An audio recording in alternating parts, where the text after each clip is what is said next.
Hello and welcome to Rise of the Data Cloud. Today's episode features an interview with Babu Kuttala, Chief Data and Analytics Officer at ABB, a large multinational manufacturing company. Previously, Babu has served as an executive at companies like The Hartford, Lowe's Home Improvement, and Honeywell. On this episode, Babu talks about how he has used analytics to drive growth at ABB, what's next for cloud analytics, and much more. So please enjoy this interview between Babu Kuttala, Chief Data and Analytics Officer at ABB, and your host, Steve Ham.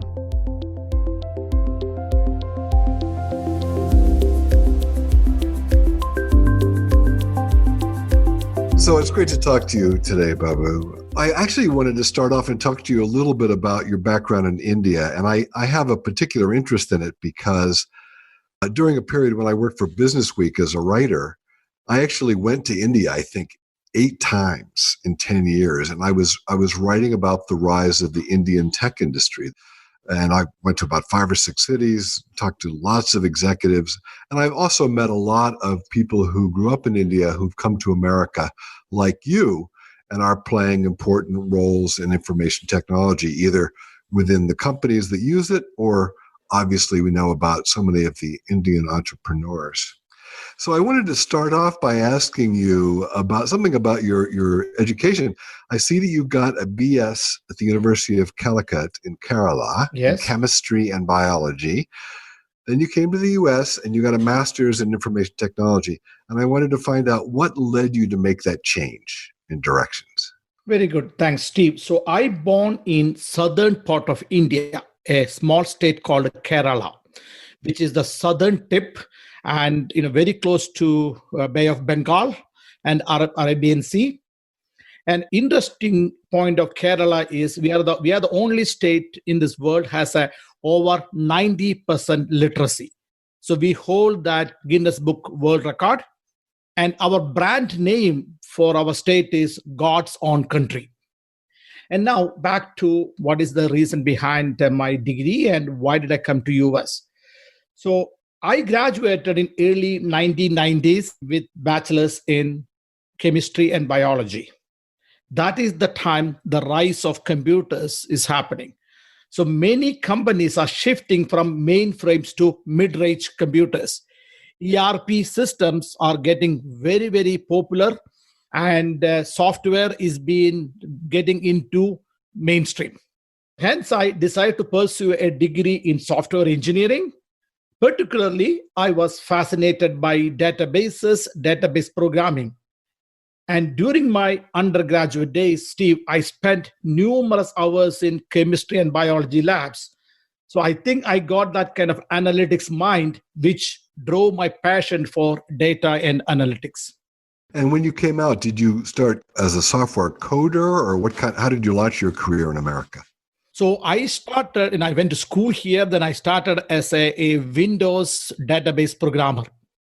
This is back in mid 90s. We are building workflow systems for hospitals for patient records and treatment. That's where I started my career.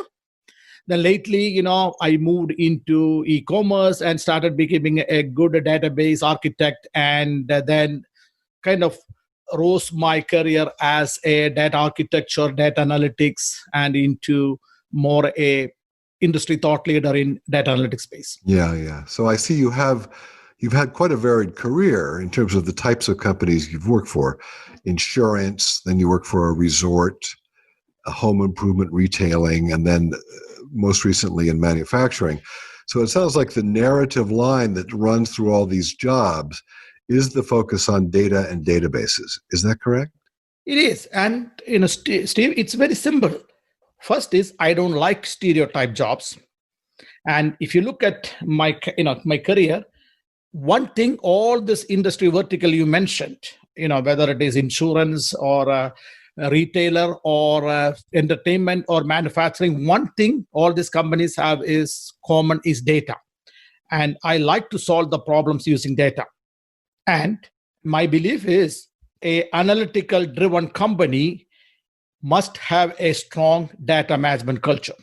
So it's really interesting to think about the narrative arc of your career from the mid-90s when, the era of client server computers and these big relational databases and things like that to where we are today, it's almost like you've been through 2 or 3 lifetimes in terms of how data has changed.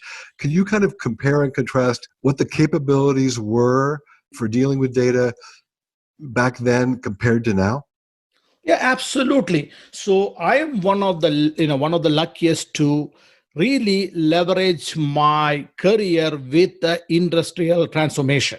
Okay, what that I mean is, for example, take the case of insurance. In early 2000, the internet is becoming a mainstream, and if you look at insurance companies, one of the core capability they need is data, because you need to you use your data for understanding the risk exposure, managing the risk, also creating insurance products. So in that time, as you know, that is the time insurance companies are kind of moving out from traditional MIS and the statistical functions into more like a data warehousing world. Right, right. So that's I started from there. Then, and so there, interestingly, I got a lot of basics I learned about good data management practices, the importance of quality of the data. The reason I'm saying this, Steve, is if you look at insurance companies, their raw material is data. The more data they have, the better data they have, they can assess your risk exposure and make sure that they can offer the right product at the right price at the right situation. So I learned that. Then I moved to Lowe's, which is the second largest home improvement retailer in US. As you know, in mid 2005, with the Amazon and Walmart, most of these brick and mortar retailers want to get into omni-channel capabilities. That's the biggest transformation, how they can have an e-commerce presence. We are reaching, these large shops are becoming a showcases like a furniture industry, and the people are buying things from internet. So I came right into that right time, and the Lowe's really want to drive a big transformation around omni-channel, and they want to modernize their stores. And their CIO was looking for somebody with a strong data management background.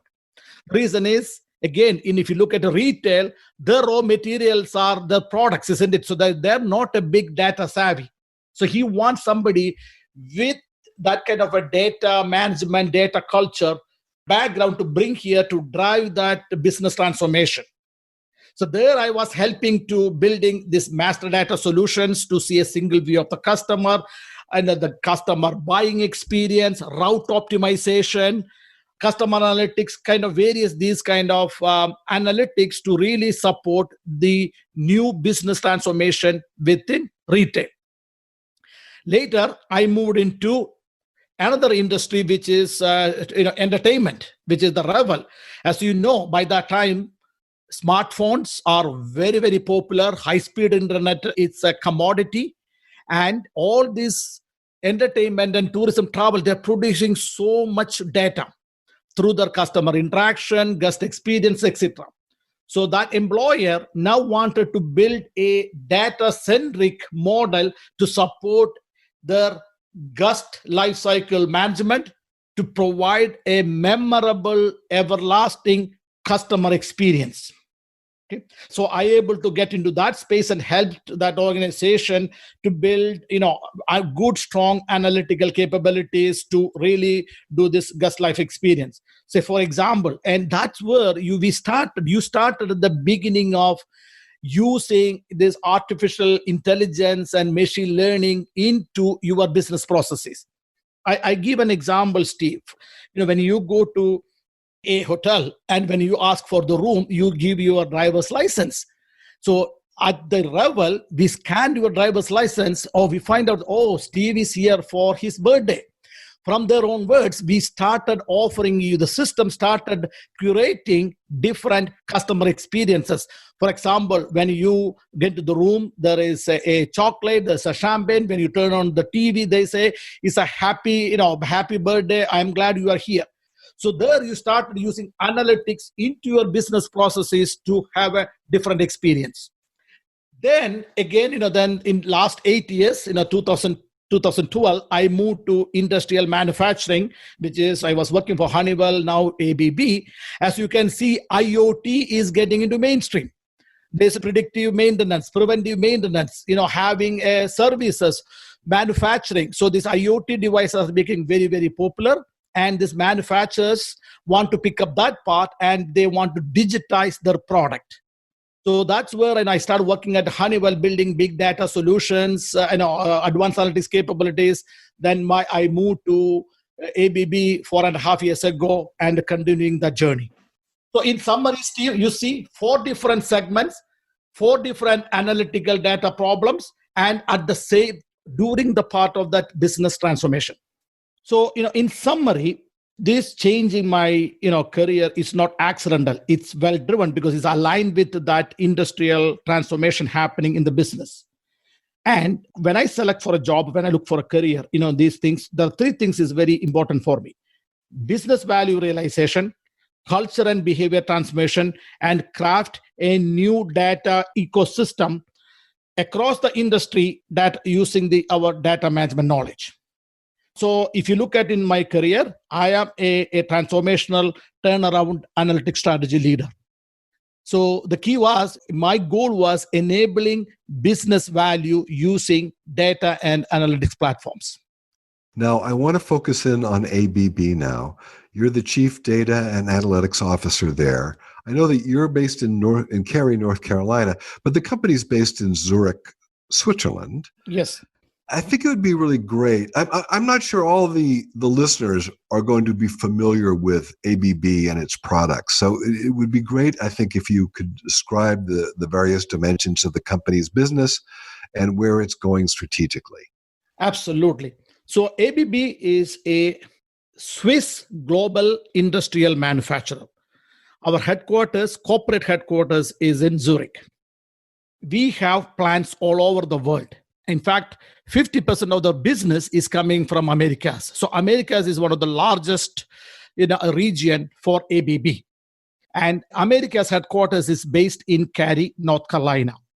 So the way ABB segmented is in 4 business areas.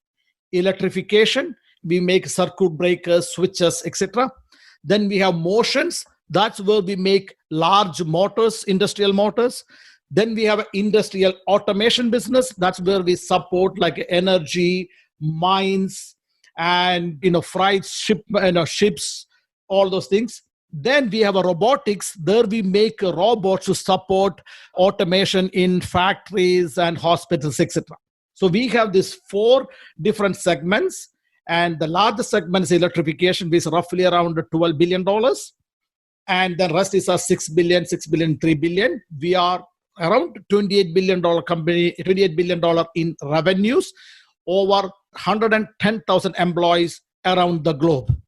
So in ABB, most of their executives work from different region because we want to embrace and promote diversity.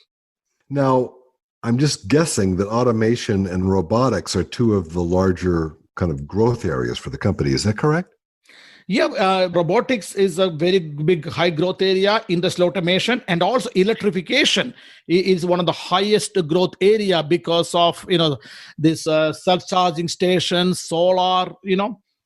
So all the alternative energy being brought in is there's a lot of infrastructure that goes between the source and the use, and you're providing that. Exactly. So, if you look at in ABB is in energy creation, energy distribution, and energy consumption, or, you can say power creation, power distribution, power consumption. Mm-hmm. So we play a big role there, so especially, we have a lot of, like drives which uses in big data centers. So all of these businesses are growing, but electrification is growing enormously. I gotcha. Now, you've been there for about 4 years. Were you brought in as Chief Data and Analytics Officer? No. But at some point, you got that title, and I understand that you were the first person to have that role, right? Yes. Okay. Talk about that. How did the company decide to have somebody in that role, and how do you define it, and how do you do it? Perfect.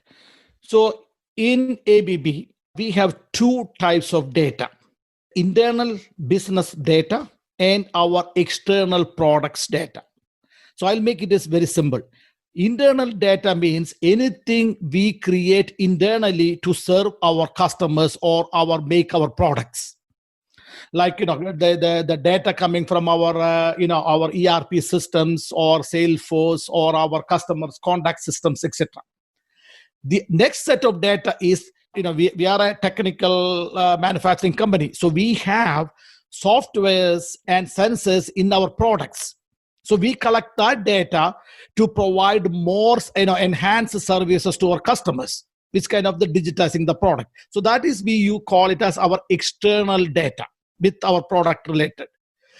I am responsible for the internal business data to really use this data for see how we can grow, how we can optimize, how we can simplify, etc. Okay, so I have that role.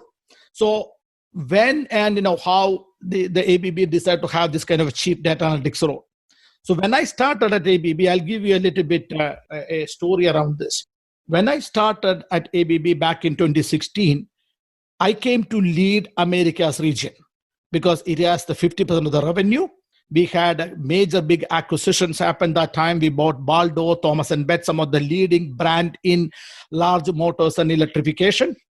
So, we have a goal of having a stability and reliability and the standardization of data across our region. So while I'm doing that job in this journey, we immediately recognize that one of the biggest thing we need to have is a data technical architecture to modernizing our data platform. That was the kind of key for our standardization. So we immediately performed a point of a proof of concept using a cloud-based big data solution. So an example, we used like a Microsoft Azure and Cloudera, etc., to show them, we can introduce these technologies in our region in Americas. That is kind of noted by our global CIO and the SVP of supply chain management. And they said, okay, you know what, this is great, but we need this globally, not just for one region. So there they moved me into take the responsibility of the global technology and innovation team. There my goal was building a enterprise data architecture using the next gen data platforms. So we created a modular and adaptable data architecture framework with these capabilities. Now, we face another challenge because ABB is building systems for a long time. And we have a very matured SDLC process. But now we are going to deal with new kind of technologies like cloud systems, big data solutions. These are still growing in the industry, not matured yet, or not even, some of them are not even commoditized yet. So for that, we need to have a different methodology like fail fast, recover fast, easy to change, agile. So we need to have a different methodology to even implement or try out the systems. So not only we did that point, build out the architecture, we created a kind of a analytics delivery methodology using scaled agile and bring some of the things like using point of view, creating a proof of value, and also using some design thinking principles, collecting the user stories, etc. So we built a framework to implement these new emerging technologies using a new model. So we also need to educate and teach ABB to how you do this using this new way. Right. So you were building all this up kind of next to the data and technology infrastructure that already existed, but the new platforms are, with new workloads, new kinds of analytics, new capabilities, and very experimental, it sounds like. Exactly. So what we did is, as you know, what the biggest challenge is with when you are in the analytics space, things take a longer time to building a data warehouse, or it's an 18-month journey. So, but now we live in a time that we don't have 18 months to wait. So that's where we introduced the concept called the proof of value. And also more along with this proof of value, okay, yes, the technology is working. Let's use to solve this problem and prove it for as one business case, okay? And we kind of used almost like a internal crowdsource funding. So rather than asking large, big project budget, we are asking small projects like 50,000, 100,000 to test and prove to show a value to the business. Okay. And because of doing that, we delivered some of the very interesting analytical capabilities such as text analytics using Microsoft services. We used IBM Watson for cognitive analytics to really mine and analyze our customer complaints and issue resolution, etc. So that process is also working. While doing this, we have a new CIO joined in ABB, and he is very passionate about data and analytics. So he came to me and said, okay, Babu, we really need a chief data analytics officer for managing this. So we need to support three things. We need to support all our master data. We need to support all our legacy BI and business intelligence application. And also we need to support all this new advanced analytics and the new modern data platform. So that's where, he got promoted me into the role. Then I have the role for the last 2 years to driving this transformation across ABB. And as you said, I believe you said you focus on the internal business data, not on the IoT stuff that's in the products that you sell to customers. Is that correct? That is correct. So because we have as you know, we are around the globe and we have over hundreds of applications, and we need to capture all this data and really modernize and simplify. So that's quite a bit of challenge to bring the data from all the systems to help to do the internal process optimization.